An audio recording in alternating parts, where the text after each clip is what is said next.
Amém, amém. Uma boa tarde a todos. Que a graça e a paz de Jesus Cristo seja com sua vida, com sua casa. Eu quero convidar você a abrir a sua Bíblia na primeira carta do apóstolo Pedro, capítulo de número 2. Primeira de Pedro, capítulo número 2. Leio dos versículos 18 a 25. 1 Pedro, capítulo 2, a partir do versículo 18 até o versículo 25. A palavra de Deus diz assim: Escravos, sujeitem-se aos seus senhores com todo respeito, não apenas aos bons e amáveis, mas também aos maus. Porque é louvável que, por motivo de consciência para com Deus, alguém suporte aflições, sofrendo injustamente. Pois que vantagem há em suportar açoites recebidos por terem cometido o mal? Mas se vocês suportam o sofrimento por terem feito o bem, isso é louvável diante de Deus. Para isso vocês foram chamados, pois também Cristo sofreu no lugar de vocês, deixando-lhes exemplo para que sigam os seus passos. Ele não cometeu pecado algum e nenhum engano foi encontrado em sua boca. Quando insultado, não revidava, quando sofria, não fazia ameaças, mas entregava-se àquele que julga com justiça. Ele mesmo levou em seu corpo os nossos pecados sobre o madeiro, a fim de que morrêssemos para os pecados e vivêssemos para a justiça. Por suas feridas vocês foram curados, pois vocês eram como ovelhas desgarradas, mas agora se converteram ao pastor e bispo de suas almas. Vamos orar mais uma vez? Senhor Deus, nós te pedimos que mais uma vez ilumine nossas mentes, mais uma vez abra os nossos corações. Nós estamos aqui, tal como Pedro falou anteriormente, em diferentes disposições de coração, em diferentes momentos de vida, inclusive em diferentes momentos da jornada contigo. Alguns estão tateando, alguns estão te conhecendo, já outros de nós têm caminhado contigo de modo íntimo, próximo há tanto tempo, mas a verdade é que todos nós estamos nessa jornada de descobertas e redescobertas daquilo que é tua vontade, daquilo que é tua verdade, e todos nós estamos nivelados diante da cruz. Portanto, não for o teu Espírito Santo em nós e sobre nós e através de nós, essa vida a qual a palavra de Deus expressa jamais poderá ser vivida. Portanto, tem misericórdia de nós, o teu povo, tem misericórdia de nós que te ouvimos, para que ao ouvirmos a tua voz, não apenas estejamos diante daquilo que é a verdade, mas que possamos acolhê-la e que possamos experimentá-la e aplicá-la, é o que nós te pedimos. No nome de Jesus. Amém. Amém. O apóstolo Pedro, ele continua aqui, você que tem acompanhado essa série de mensagens já há algum tempo, ele continua dentro do mesmo grande tema, no capítulo 2 pelo menos, com diferentes aplicações, obviamente. Nós estamos num capítulo bastante desafiador, caso você não tenha anotado, e os primeiros versículos do próximo capítulo são igualmente desafiadores, como permitindo Deus, nós veremos na semana que vem. Mas o que Pedro está dizendo aqui é que como é que um cristão vive de maneira exemplar diante do mundo. Se você quiser resumir em uma expressão, é isso que ele está tentando dizer, é isso que eu tentei dizer semana passada, a partir dessa conceituação de sujeição às autoridades. Como é que você dá um bom testemunho sendo um bom cidadão? Como é que você dá um bom testemunho se sujeitando às autoridades, mesmo aquelas que você não gosta?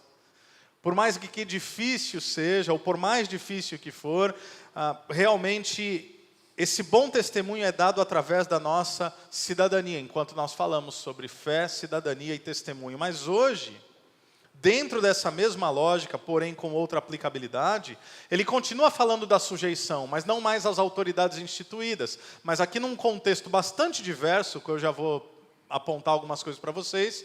Ele fala a escravos que eles devem sujeitar-se aos seus senhores. Isso é contexto de Império Romano, primeiro século. Mas o que ele quer dizer por isso, e a maneira como nós vivemos de modo exemplar no mundo à luz desse texto, não é apenas a essa sujeição, mas é através de suportarmos e assimilarmos aflições e injustiças, de modo a glorificarmos a Deus. Algo importantíssimo que eu preciso declarar aqui logo de início, afinal os tempos são cada vez mais complexos e, como eu falava semana passada, a hostilidade crescente à fé cristã é cada vez maior, É importante afirmar que uma boa exegese do texto, uma boa interpretação, uma boa leitura, uma boa observação, ela não parte sempre do literalismo bíblico. O que é que eu quero dizer com isso? Nós olhamos para a palavra de Deus e nós partimos do pressuposto que ela é inerrante, que ela é infalível, que ela não tem incoerências. Isso posto, nós temos que ser honestos na leitura da palavra de Deus e perceber as suas nuances contextuais. O que eu quero dizer com isso? Um bom teólogo, um bom leitor bíblico, um bom estudante das Sagradas Escrituras precisa compreender que a palavra ela deve ser interpretada à luz do seu contexto histórico, à luz do seu contexto cultural, à luz do seu contexto sociológico, do seu contexto econômico, teológico, linguístico, geográfico e, por que não, do seu contexto literário. É o que nós chamamos de gêneros literários, ou seja, quando eu olho para o Pentateuco, os primeiros 5 livros da lei, eu vejo um gênero narrativo histórico.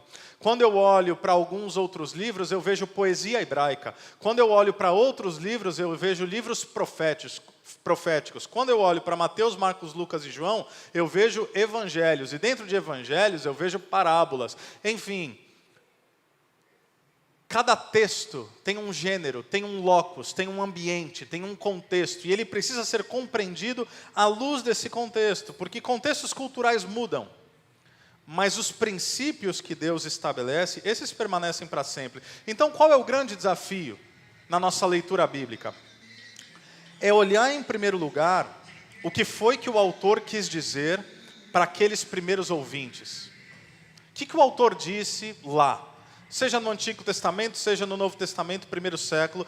E aí sermos transportados ao exercício de reflexão e nos perguntarmos o que é que esse mesmo autor divino continua desejando dizer a cristãos de todos os tempos e todas as épocas. Porque perceba, cada texto bíblico tem uma mensagem momentânea e local e uma mensagem atemporal. Cada carta escrita, cada livro escrito, lida com questões muito temporais, muito locais, muito contextuais, mas isso se abre como princípios para cristãos de todos os tempos e todas as épocas. Por que eu estou falando isso?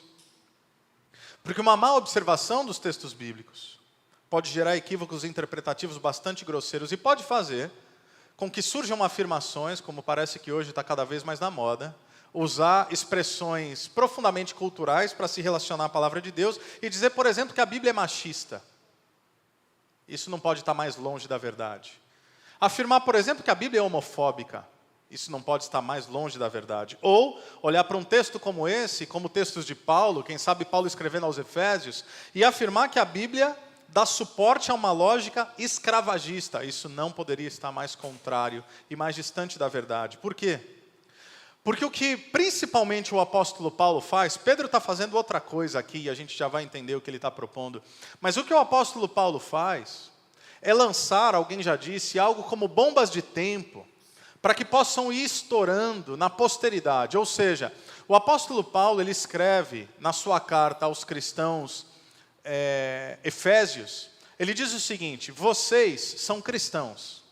Alguns de vocês são senhores de escravos, outros de vocês são escravos. Então deixa eu dar alguma orientação para vocês. Vocês que são escravos, nessa cultura onde a escravidão era inquestionável, vocês que são escravos devem servir aos seus senhores como quem serve e honra ao seu Senhor celestial. Mas vocês, patrões, ou vocês, senhores de escravos, devem olhar para os seus escravos e perceber que agora você e eles têm o mesmo Deus e Pai. O que é que Paulo faz com genialidade ímpar? Ele não confronta diretamente uma cultura onde ele não tinha voz e influência, mas o que ele diz é: tratem-se uns aos outros como irmãos. E o que acontece quando nós tratamos uns aos outros como irmãos? As relações vão sendo niveladas. Em uma cultura completamente discrepante, hierárquica, em uma sociedade desigual do Império Romano do primeiro século, onde 2/3 do império eram formados por escravos, e onde muitos cristãos eram escravos. Talvez não necessariamente em toda a questão, em todo o contexto, a escravidão como nós vimos, moderna, no Brasil, de navios negreiros. Haviam escravos, por exemplo, naquela época, artistas, haviam escravos médicos. Lucas era um escravo, um dos autores do Novo Testamento. Haviam escravos historiadores, enfim. A despeito das discrepâncias e das diferenças, em uma sociedade desigual, o que o Evangelho faz, ele vai nivelando as relações através de Cristo à medida que todos nós nos aproximamos da cruz. É importante fazer essa introdução. Então hoje eu não quero falar de escravidão. Eu espero que esteja muito claro para todos nós que isso está fora, que isso é pecado, que isso é uma página virada na história e que nós não podemos jamais cogitar as possibilidades de legitimar esse tipo de relação entre seres humanos iguais, formados à imagem e semelhança de Deus. Mas eu também não quero olhar para um texto como esse, e eu poderia, e eu não quero fazer aplicações para a nossa experiência de trabalho e carreira, porque o texto de Pedro é diferente do texto de Paulo. Repito, o texto de Paulo aos Efésios fala de cristãos senhores e cristãos escravos. O texto de Pedro está falando para escravos cristãos tão somente. Não há orientações para senhores de escravos aqui. Ou seja, o que ele está propondo é outra coisa. Eu não quero propor para vocês, embora eu poderia, olha, você tem que ter uma boa conduta, um bom testemunho, ser um bom funcionário, não trabalhar adequadamente apenas quando o seu patrão está olhando, não fazer coisas inadequadas e depois, ao ser perseguido no seu trabalho, dizer que foi perseguido porque é cristão. Não, você foi perseguido talvez porque você seja incompetente, porque você falhou, porque você se atrasou, porque você foi relapso. Eu quero partir do pressuposto que todo mundo sabe disso. Eu quero partir do óbvio, embora eu tenha dito óbvio há um pouco mais de 10 anos, a partir desse púlpito, pouquíssima coisa que eu falo você já não sabe. A minha tarefa é relembrá-lo daquilo que já está posto. Ainda assim, eu acho que isso é óbvio demais. Então, o ponto aqui desse texto não é a escravidão. O ponto aqui desse texto não é sermos bons funcionários, contextualizando a fala de Pedro para os tempos de hoje, para que então possamos dar bom testemunho nas nossas empresas e nos nossos trabalhos, com nossos patrões, colaboradores e assim sendo. O ponto aqui é outro. Porque se na semana passada Pedro nos mostrou Cristo como Senhor soberano sobre tudo, inclusive acima das autoridades humanas, aqui Pedro vai mudar completamente a figura. E vai colocá-la a partir da lógica do reino de Deus, que é a lógica do reino das avessas. Porque esse Cristo que é Senhor, esse Cristo que é Kyrios, esse Cristo que é soberano, esse Cristo que é Rei, aqui nesse texto Pedro vai dizer, ele também se faz como servo. O Cristo que está acima de tudo e de todos, se esvazia para servir. O rei se veste de servo. E o que isso tem a nos dizer? Isso nos coloca diante de uma pergunta. E essa é a pergunta que vai permear a mensagem desse final de tarde, desse início de noite. Que tipo de ser humano você é, ao se tornar alvo de maldade, perseguição e injustiça? Essa pergunta que eu quero que povoe a tua mente e o teu coração. Que tipo de ser humano você é, ao ser confrontado, ao ser vítima de maldade, de perseguição e de injustiça? Porque quando a palavra de Deus olha para Jesus, a palavra de Deus chama Jesus de servo sofredor. A palavra de Deus chama Jesus de homem de dores. A palavra de Deus olha para Cristo, Paulo, e a gente vai ler esse texto, Filipenses 2, versículos 5 a 11, olha para Cristo como aquele que se esvaziou completamente, tornando-se servo, e nessa atitude servil foi obediente até a morte e morte de cruz. Portanto, se nos chamamos cristãos, o que significa viver à luz e à imagem de Cristo, quando somos injustiçados assim como Ele também foi? Versículo 18, Pedro nos coloca um problemão. Porque ele diz, escravos, sujeitem-se aos seus senhores com todo respeito. Isso já seria terrível. Não apenas aos bons e amáveis, mas também aos maus. Ou seja, imagine você, cristão do século I. Eu sei que é difícil imaginar. Nós vivemos numa democracia, nós vivemos num Estado democrático de direito, nós vivemos em Campo Mourão, nós vivemos no Brasil, nós vivemos em 2023, na sociedade ocidental. A nossa mente é muito mais formada pela filosofia grega e pelo direito latino, direito romano, do que necessariamente por uma mentalidade hebraica. Ainda assim, quem lê esse tipo de texto, lê o texto com mente diferente do primeiro século. E recebe uma carta, imagine você recebe uma mensagem, imagine eu estou pregando desse púlpito. Meus irmãos, o negócio é o seguinte, a coisa está feia. Nós estamos vivendo tempos complexos. E vocês, muitos de vocês que são escravos, eu gostaria de lembrar a vocês que não apenas vocês devem se submeter aos seus senhores quando eles forem adequados com vocês, quando eles tratarem bem, nos ambientes e nas casas onde vocês quiserem desenvolver as suas funções. Mas, olha o versículo 20. Pois que vantagem há em suportar açoites recebidos por terem cometido mal? Mas eu gostaria de lembrar a vocês que mesmo quando vocês apanharem, vocês continuem ali se sujeitando. Imagina isso, honestamente. É difícil até transpor a nossa mente e a nossa realidade, mas é o que Pedro está dizendo aqui. Ele diz duas coisas. A primeira coisa é, se sujeitem aos senhores, não apenas aos bons, mas aos maus. E ele avança no argumento no versículo 20, quando diz, pois que vantagem há em suportar açoites recebidos por terem cometido mal. O que ele está dizendo é, quando você recebe o mal como paga pelo seu próprio mal, não há virtude alguma nisso. Portanto, o que ele está dizendo é que naquele contexto e naquela época, e a gente vai tentar aplicar de alguma maneira aqui para a nossa vida, sofrer injustamente e não revidar o mal com o mal é o que de fato glorifica a Deus. Porque nós somos seres que trabalham com o conceito de justiça retributiva, não é verdade? O que eu quero dizer com isso? Você me faz bem, eu te faço bem. Você me faz mal, eu te faço mal. A gente pode não admitir porque a gente está dentro da igreja, mas no fundo, a gente gosta de vingança. Podemos ser honestos aqui? Ninguém está ouvindo. O que a gente gosta é de vingança. O que a gente gosta de fazer o outro pagar, e pagar bonito por aquilo que ele fez. Olha o tipo de expressão que povoa o imaginário popular. Vingança é um prato que se come frio. É sórdido, é sádico, é maléfico. Diz respeito não apenas a uma atitude impulsiva daquele que se vinga sem pensar. Diz respeito à atitude pensada daquele que planeja meticulosamente fazer o mal para uma outra pessoa. E a discussão aqui não é se ela merece. A discussão é que tipo de atitude nos leva a pensar dessa maneira. Nós temos expressões como aqui se faz, aqui se paga. O mundo dá voltas, viu? Dor de barriga não dá uma vez só. A justiça tarda. Às vezes a gente usa a justiça porque vingança fica muito feio. A justiça tarda, mas não falha. Que é um jeito de vingança. É claro que a gente pode espiritualizar e falar da justiça divina. Não, um dia ele vai dar conta para Deus. O que a gente está querendo dizer de fato é que eu espero profundamente que ele se lasque de todas as maneiras possíveis. Porque quem é ele em pensar em fazer algo contra mim, contra a minha família e contra as pessoas que eu amo? Nós amamos a vingança.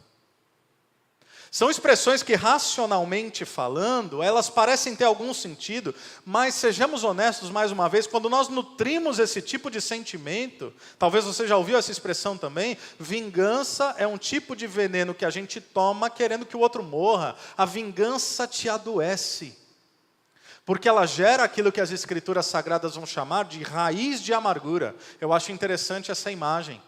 Tal como uma árvore que quanto mais forte, mais antiga, e com maiores raízes ela se torna, mais aquilo vai se espalhando e aquilo vai se entranhando. E você tira uma mudinha fácil, mas você não arranca uma árvore com a mão. Raiz de amargura é algo que nasce, é algo que se desenvolve, é algo que vai crescendo. E às vezes algumas pessoas e muitos cristãos vão sendo tomados por sentimentos que num primeiro momento podem até ser legítimos, que é o sentimento da injustiça. O sentimento da inadequação diante dos fatos, num primeiro momento é legítimo, é afirmar, não é justo isso que essa pessoa fez. Essa atitude não foi adequada, mas se você alimenta, se você, vou usar uma expressão que está na moda, se você se vitimiza, você vai adoecer, você vai definhar. Não é que o Evangelho esteja propondo a cada um de nós um pacifismo tolo. Não é que Pedro está dizendo que nós temos que nos submeter e aceitarmos todo tipo de relação tóxica e abusiva e coisas do tipo. O que Pedro está nos lembrando, tal como ele falou no capítulo 1, que nós fomos regenerados, que nós fomos perdoados, que nós nascemos de novo, que nós temos uma nova natureza. O que ele está tentando nos lembrar na aplicabilidade das relações da vida é que o cristão opera a partir de outra lógica. E Pedro tem dois argumentos para defender a partir dessa nossa humildade. O primeiro argumento está no versículo 19. O que Pedro me parece que está dizendo é que nós suportamos o sofrimento injusto nesse mundo. Eu não estou falando de sofrer por aquilo que é justo. Sofrer por aquilo que é justo é o óbvio. Aliás, tudo aquilo que vale a pena ser vivido demanda algum sacrifício, eu espero que você concorde comigo. Tudo aquilo que vem fácil, vai fácil, é outro provérbio que você já ouviu, que não é bíblico, mas é popular. Então, eu não estou falando desse tipo de sofrimento, eu não estou falando de sofrer porque você acorda cedo, dorme tarde, você está tentando constituir um patrimônio. Eu não estou falando de sofrer porque você está se empenhando na educação dos seus filhos. Eu não estou falando de sofrer por causa de uma realidade, de uma doença, de uma patologia, de um casamento que enfrenta desafios. Eu não estou falando de nada disso, isso é o óbvio da vida. Para cristãos e não cristãos, eu estou falando que, de fato, a sua identidade é revelada enquanto cristão quando você sofre diante daquilo que é injusto. Então, Pedro vai dizer, como primeiro argumento, nós suportamos o sofrimento injusto nesse mundo por nossa consciência para com Deus. Olha comigo o versículo 19. Porque é louvável que, por motivo de sua consciência para com Deus, alguém suporte aflições sofrendo injustamente. Primeiro século, cultura formada pelo pensamento greco-romano. É claro, o Império Romano é o império dominante, mas você sabe que havia toda uma cultura helênica, toda uma cultura grega que tinha vindo antes, sobretudo a partir de Alexandre o Grande. Alexandria era a grande biblioteca do mundo. O Novo Testamento é escrito em grego koiné, porque grego era o idioma falado no mundo conhecido no primeiro século. E na cultura grega haviam os estoicos, que é um recorte, é uma ênfase possível da filosofia. Os estoicos diziam basicamente o seguinte, que saber sofrer é virtude. Saber lidar e assimilar a dor e o sofrimento é algo nobre. E isso era algo bem visto para aquela cultura. Em certo sentido, eu vou traduzir para o nosso tempo, é o que hoje a gente tem chamado de resiliência. O que é resiliência? É uma linguagem não da filosofia, é uma linguagem da física. Resiliência é a capacidade, por exemplo, de você pegar uma mola e você comprimi-la e fazer com que quando ela seja solta, ela volte ao seu estado original. O que é ser perseverante? O que é ser resiliente? É ser moldável, é ser flexível, é ter a capacidade de, sob pressão, sofrer sem se deformar. É interessante. É não permitir que os males dessa vida te transformem em um outro tipo de gente maldosa. É acolher o mal e não responder com mal. É ser injustiçado e não se transformar num injusto. É lidar com a avareza e com a ganância e não se transformar num igual avarento e ganancioso. Mas a Bíblia não é estoicismo. A Bíblia não fala de sermos pessoas melhores para alcançar algum tipo de virtude moral, para que no final de tudo nós estejamos satisfeitos com a nossa própria gradação de virtude. Não é isso. O que Pedro está dizendo é, vocês louvam a Deus com suas vidas, quando vocês assimilam o sofrimento, não como quem tenta provar virtude, mas como quem teve a mente transformada por Deus. Mente transformada. É um outro jeito de enxergar a vida. Eu não pago mais mal com mal. Eu não acho mais que vingança é um prato que se come cru. Eu não fico mais planejando e espreitando fazer com que pessoas recebam sua recompensa por aquilo que me fizeram. Como diz a palavra em outro texto, que o Senhor te repreenda, que o Cristo seja nosso advogado. Essa é a nova operação de consciência a partir de discípulos de Jesus. A vingança pertence ao Senhor. É Ele que lida. Não é todo momento que você precisa se defender, não é todo momento que você precisa se justificar. É claro que, quem sabe, em alguns momentos sérios, onde sua reputação está em risco, quem sabe com a sabedoria e discernimento em Deus, você precisa se posicionar de alguma maneira, mas essa atitude de quem assimila o sofrimento, observa o sofrimento e não reage ao sofrimento, é a atitude daquele que reconhece a soberania de Deus e descansa. Porque a verdade é, ou você pode cuidar de todas as injustiças da sua vida, ou você pode colocar nas mãos daquele que de fato cuida. E eu vou te dizer uma coisa, ou você pode tentar e você vai ficar amargo e louco, tentando resolver todos os problemas e injustiças, inclusive aqueles que são cometidos contra você, ou você vai descansar e dizer, Deus, que o Senhor possa lidar com questões e complexidades que são incapazes a mim. É isso que Pedro está dizendo. Nós suportamos a injustiça não como quem aguarda o dia da vingança, até porque nós não somos o povo da vingança. Nós somos o povo do perdão. Mas existe um segundo argumento, e creio que esse é o maior de todos. Nos versículos 21 a 25. Nós suportamos o sofrimento injusto nesse mundo, porque nós fomos chamados a viver como Cristo. Você viu o que os versículos 21 a 25 dizem?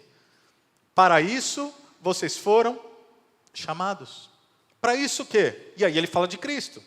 Pois também Cristo sofreu no lugar de vocês, deixando-lhes exemplo, para que sigam os seus passos. Ele não cometeu pecado algum, e nenhum engano foi encontrado em sua boca. Quando insultado, não revidava. Quando sofria, não fazia ameaças, mas entregava-se àquele que julga com justiça. Quando ele afirma que Cristo sofreu no nosso lugar, ele está fazendo um argumento aqui gigantesco. O que ele está nos relembrando, meus irmãos, é que nós nos rebelamos contra Deus. O que ele está nos relembrando é que nós temos pecado. É que nós ferimos a santidade de Deus. E que nós merecíamos, portanto, segundo a palavra de Deus, justiça, ira, separação e condenação eterna. Se nós queremos de fato falar de justiça, a justiça de Deus para conosco seria eterna separação da sua presença. Esse seria o justo. Porque se nós ofendemos a Deus e nos rebelamos contra Ele, sendo réus de juízo a partir da quebra da lei, portanto, pecadores confessos, a única coisa que Deus poderia fazer conosco e dizer eu fui justo, é nos enviar para longe dEle por toda a eternidade. Mas quando Deus está prestes a nos esmagar, quando Deus está prestes a derramar o cálice da sua ira, essa é uma das imagens da palavra de Deus, derramar o cálice da sua ira sobre nós, o que é que Ele faz? Tudo que deveria ser lançado sobre mim e sobre você, é lançado sobre Cristo, é lançado sobre o Filho. Talvez nós já tenhamos ouvido isso vez após vez, e nós nos familiarizamos com a conceituação teológica, daquilo que parece linguagem meramente de sofisticação teológica, que é a substituição penal, é a morte expiatória. Que tipo de linguagem é essa? É dizer que Cristo morreu no nosso lugar. Ok, quantas vezes nós já ouvimos isso? Mas eu espero que isso ainda afete a sua mente e seu coração. Quem é pai ou mãe? Eu vou usar uma imagem um pouco mais dramática. Um ladrão entra na sua casa. Ele arromba o seu domicílio na madrugada. Ele faz uma devassa na sua casa. E para encurtar a história, porque eu não tenho tanto tempo, ele assassina o seu filho na própria cama. O que Deus fez equivale à loucura da absolvição do assassino em detrimento do filho. Porque é como se você tivesse 2 filhos e um foi assassinado. Ao invés de você julgar o ladrão e assassino que entrou na sua casa e matou o seu filho, é como se você pegasse o outro filho inocente e dissesse, você vai pagar no lugar dele. Qual é a lógica disso? Nenhuma. É o que Deus fez. O justo pelo injusto. Aquele que não tinha pecado algum, recebeu sobre si todos os pecados da humanidade. Cada uma das minhas falhas e das suas falhas, cada uma das nossas mentiras, cada um dos nossos enganos, cada um dos das nossas traições, cada um dos nossos piores pecados e cada um dos pecados que nós não tenhamos cometido, mas os piores seres humanos que passaram pela face da terra, todos eles, lançados de modo cósmico sobre Jesus. Resumido em uma expressão, Cristo sofreu no lugar de vocês. Cristo acolheu a morte que lhes pertencia, deixando-lhe exemplo. E aí o que é que Pedro tem em mente aqui? Com certeza ele tem em mente o texto de Isaías 53, a partir dos versículos que se seguem, porque Isaías 53, sobretudo a partir do versículo 4, uma profecia séculos antes da vinda do próprio Cristo. O profeta Isaías disse, certamente ele tomou sobre si as enfermidades e sobre si levou as nossas doenças. Contudo nós o consideramos castigado por Deus, por ele afligido. e atingido.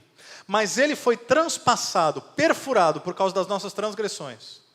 Foi esmagado por causa das nossas iniquidades. O castigo que nos trouxe paz estava sobre ele, pelas suas feridas fomos curados. Todos nós, tal qual ovelha, nos desviamos. É isso que Pedro está dizendo aqui no 24. Cada um de nós se voltou para o seu próprio caminho e o Senhor fez cair sobre ele a iniquidade de todos nós. Ele foi oprimido e afligido, contudo não abriu a sua boca. Como um cordeiro foi levado para o matadouro e como uma ovelha que diante dos seus tosqueadores fica calada, ele não abriu a sua boca. Perdoar quem te feriu é pesado demais? Então perdoe como quem foi perdoado por Cristo, em nome de Jesus. Em nome de Jesus. Nós não exercemos perdão e nós não reagimos positivamente às injustiças e aflições porque o injusto merece a nossa misericórdia. Não é esse o argumento de Pedro. Em momento nenhum Pedro disse, não pague mal com mal, porque eles merecem. Não, eles não merecem. Primeiro, por causa da sua consciência transformada por Deus. Em segundo lugar, lembre-se do que significou o sacrifício do próprio Cristo, do exemplo que ele deixou e dos passos que nós devemos segui-lo. Afinal, foi o próprio Jesus que disse aos seus discípulos, e isso vale para nós também nos dias de hoje, todo aquele que quiser vir após mim, negue-se a si mesmo, tome sua cruz e então me siga. O seguir Jesus é a morte do ego. Seguir a Jesus é a transferência e inversão da lógica da justiça retributiva. Alguém já disse que nós agimos como quem queremos ser, mas nós reagimos como quem de fato somos. Ou seja, pode até ser que, por temperamentos controlados, nós consigamos exercer uma certa postura que não revele aquilo que é nossa essência, muitas vezes. Mas às vezes escapa, né? Aí a gente fala, desculpa, eu estourei. Desculpa, eu surtei. Eu ouso dizer, e começo por mim mesmo, para que você não pense que eu estou falando para você, mas falo também a partir de mim. Não é que a gente estourou. É que nós, por um lapso temporal, não conseguimos mais ocultar aquilo que de fato é a essência. Porque quando a gente reage, sem pensar, e sem fazer uma conta daquilo que pode ou não pode ser, e dos danos, benefícios, méritos e deméritos. Quando a gente explode, quando a gente reage, quando a gente estabelece o nosso primeiro impulso, aquilo revela de fato o que nos é mais oculto na nossa essência. Então não pense apenas nas suas ações, comece a refletir sobre as suas reações. Eu fui impulsivo. Não, talvez você só foi você mesmo. Quem sabe no restante do tempo você só consegue controlar um verniz e colocar um verniz sobre o seu rosto que não reflete aquilo que você é de fato. Está vendo? O Evangelho não diz respeito àquilo que nós fazemos. O Evangelho diz respeito às intenções pelas quais fazemos o que fazemos. Porque no Evangelho, fazer a coisa certa com o espírito equivocado não vale absolutamente nada. Morte do ego. Como é que eu sei disso? Porque o texto está dizendo, e as Escrituras estão dizendo que Jesus, quando no alto da cruz, foi açoitado, quando ele foi esbofeteado, quando ele foi cuspido, quando ele foi afrontado, quando ele foi aviltado, e no alto da cruz disseram, você não ia salvar a todos? Desce daí, salva-te a ti mesmo. Jesus, num lapso temporal de vaidade, poderia ter descido e matado todos. O que é que Jesus fez? Pedro diz, não abriu a sua boca, não revidou, não reagiu, não agiu como quem tem sede de vingança, mas agiu como quem é tomado pelo amor. Jesus não foi apenas o cordeiro que se sacrificou em nosso favor e que nos chama a seguir seu exemplo de entrega. Jesus não é apenas aquele que, por saber o que é ser ovelha, afinal, eis o Cordeiro de Deus que tira o pecado do mundo, que olha para nós como ovelha do seu rebanho. Ele não é apenas aquele que se identifica com as nossas dores, mas você viu o versículo 25? Pois vocês eram como ovelhas desgarradas, mas agora se converteram a quem? Ao pastor e ao bispo das suas almas. Ou seja, para nós, ele não é apenas o cordeiro. Para nós, ele se torna o pastor.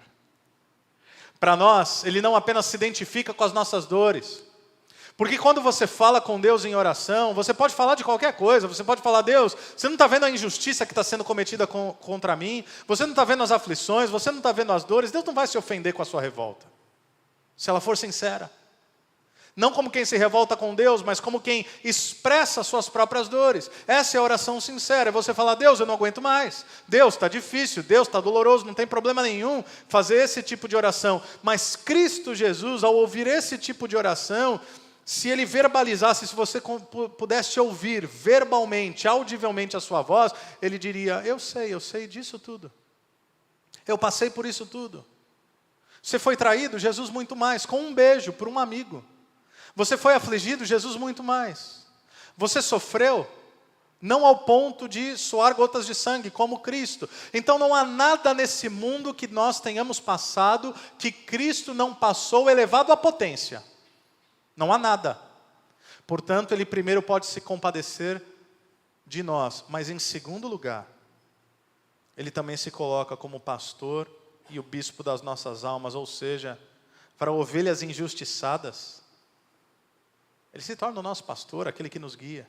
Para pessoas perdidas em meio às dores e às injustiças, Ele se torna o bispo das nossas almas. Essa expressão bispo, episcopos do grego, aquele que supervisiona, aquele que vigia, aquele que cuida.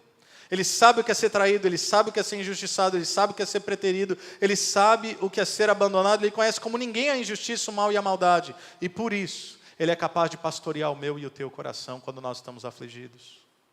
Por isso, Ele é capaz de aplacar as dores da nossa alma quando nós sofremos. Ou seja, o que é que nos resta?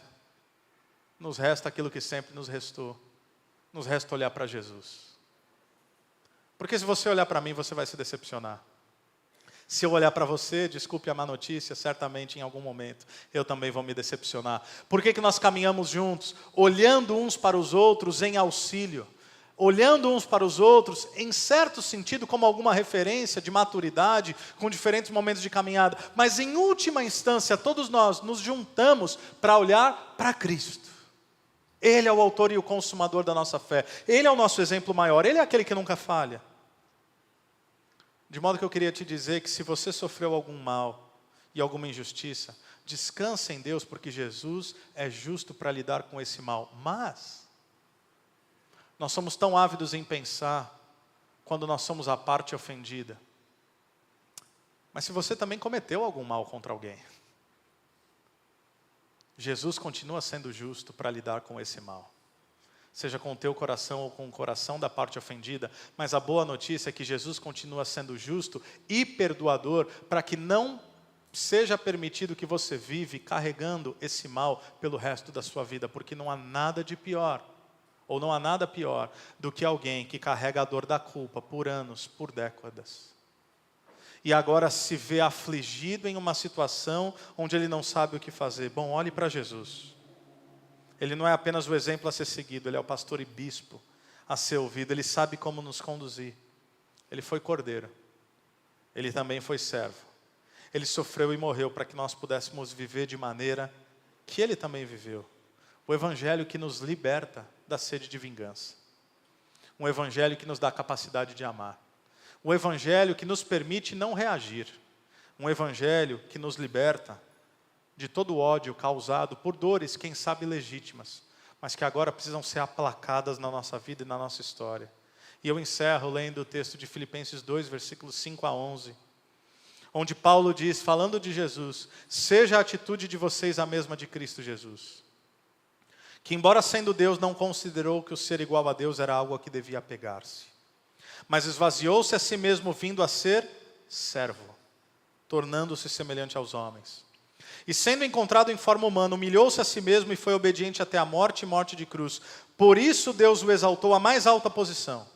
Ele deu o nome que está acima de todo nome, para que ao nome de Jesus se dobre todo o joelho no céu, na terra e debaixo da terra, e toda a língua confesse que Jesus Cristo é o Senhor, para a glória de Deus Pai. Aquele que tinha todo o poder e toda a majestade, se esvaziou, tornando-se alguém semelhante a nós. E não apenas isso, foi o maior de todos os servos, entregando sua própria vida. O que isso nos diz? Isso nos leva à pergunta inicial. Que tipo de gente a gente vai ser? que tipo de seres humanos nós seremos quando formos alvo de maldade, de perseguição e de injustiça. Seremos o tipo de gente que aprendemos a ser com esse mundo? Ou seremos o tipo de gente que temos aprendido a ser gente do jeito de Jesus? Esse é o desafio. Essa é a nossa oração. Vamos orar. Senhor Deus, nós te louvamos. Te louvamos por palavras desafiadoras como essa. Porque teoricamente a gente entende muito bem o que acabou de ser dito. Teologicamente a gente consegue absorver boa parte daquilo que foi exemplificado. Mas quando nós somos insultados e feridos, é que de fato somos colocados diante do desafio do testemunho. Então, Senhor, que o Senhor molde as nossas vidas e os nossos corações, para que a nossa escolha não seja no momento da reação, mas que nós possamos escolher agora, que nós possamos escolher hoje que tipo de gente a gente vai ser. E moldar a nossa mente, o nosso coração e o nosso caráter, ou melhor dizendo, permitir que mente, coração e caráter sejam moldados pelo próprio Cristo. Que a Tua graça nos cubra, que Tua graça nos sustente, que Tua graça nos molde, para que nós possamos ser pessoas mais parecidas com Jesus. É o que nós te pedimos, no nome de Jesus. Amém. Amém. Eu quero convidar você a ficar de pé. Nós vamos louvar o nosso Deus com mais uma canção. Mas todo primeiro domingo do mês, via de regra, sempre que o Senhor assim nos permite, nós vivenciamos uma pedagogia, uma prática, que há 2000 anos, cristãos de todos os lugares têm feito. A partir de um encontro e de uma conversa que aconteceu com Jesus e seus discípulos, na noite em que ele haveria de ser traído. Naquela noite ele institui algo sagrado, a ceia do Senhor.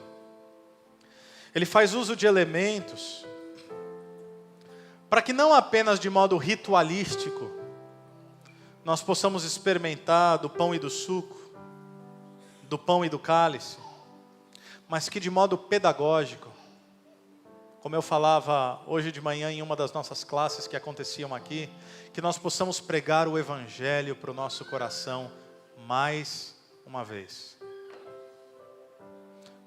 Se você tem caminhado com Jesus há vários anos, você já perdeu as contas de quantos cultos de ceia você já participou. E o fato de você não lembrar, não significa que cada um deles não tenha sido importante. Porque para os reformadores, a ceia do Senhor são meios de graça. São elementos que nutrem o cristão espiritualmente, nos fortalecem.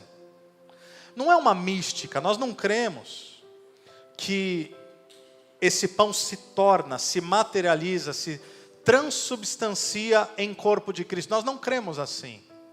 Mas nós cremos que aqui, entre nós, existe a presença fiel de Jesus.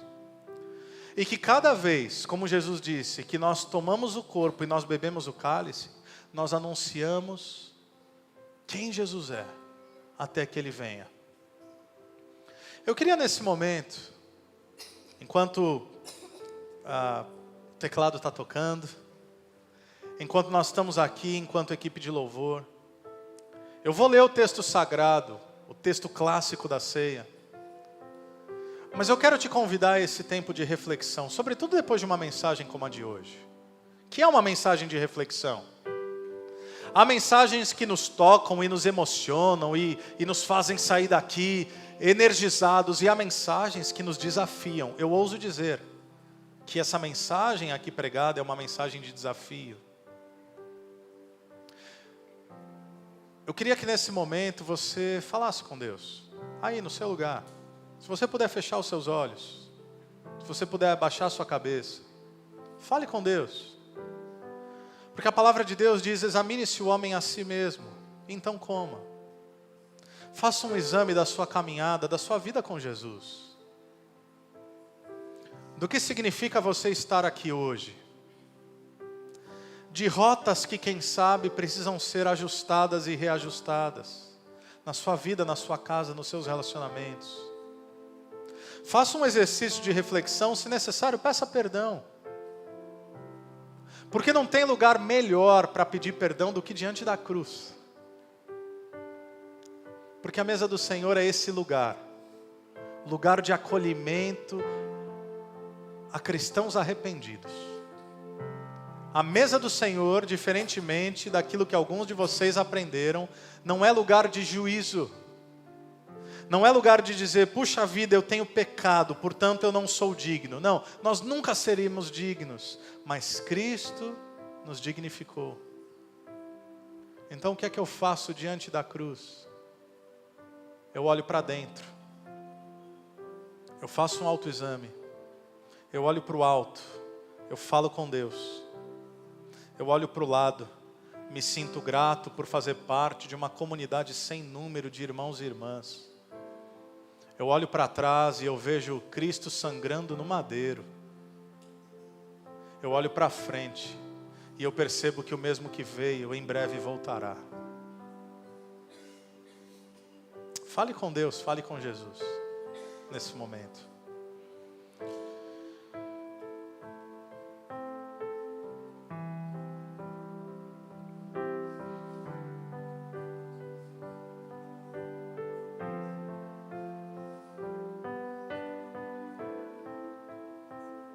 Fale o quanto você o ama. Fale o quanto você é grato pela salvação. Fale o quanto você é grato pela sua vida, pela sua família, pelas pessoas que Deus colocou ao seu lado, pelo ar que você respira. O quanto nós somos privilegiados em ter a revelação de Jesus.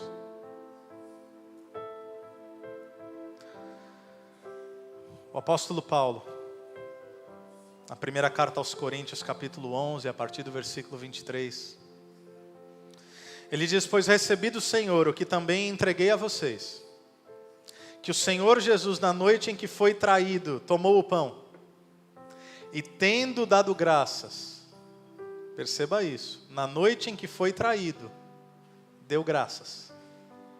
Na noite da sua aflição, deu graças. Partiu e disse, isso é meu corpo que é dado em favor de vocês. Façam isso em memória de mim. Da mesma forma, depois da ceia, ele tomou o cálice e disse, esse cálice é a nova aliança do meu sangue. Façam isso sempre que o beberem em memória de mim. Porque sempre que comerem deste pão e beberem deste cálice, vocês anunciam a morte do Senhor até que Ele venha. Nesse momento eu quero pedir que você tome nas suas mãos os seus elementos. Alguém aqui entre nós não pegou ou não recebeu os elementos da ceia? Levanta a mão bem alto. Ali, se o pessoal da recepção puder nos ajudar, mais um ali atrás. Para quem é a ceia do Senhor? Para todo aquele que reconhece Jesus Cristo como Salvador. Não é para quem assinou um termo de membresia de uma igreja, é para quem entregou a vida a Cristo. E para quem, a despeito de suas limitações, tem tentado seguir a Cristo. Fazei isso em memória de mim. Interessante que esse texto de Pedro cairia justamente num culto de ceia como esse. Fazei isso que Jesus parte o pão, que é um símbolo do seu corpo, e entrega. Parte o pão, entrega. E diz, fazei isso, partir-se, entregar-se, em memória de mim. O que a Santa Ceia também é? É a renovação do nosso chamado e nossa vocação, de que assim como Jesus Cristo se partiu e se entregou, nós vamos entregando as nossas vidas uns aos outros como amor a Cristo. A partir desse chamado e dessa consciência, eu convido você a comer desse pão nesse momento juntamente comigo.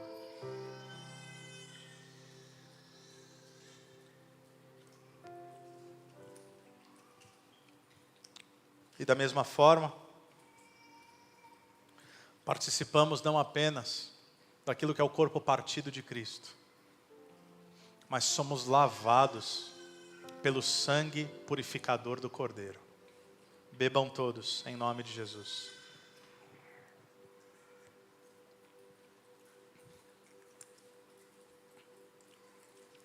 Que o Senhor te fortaleça, meu irmão e minha irmã.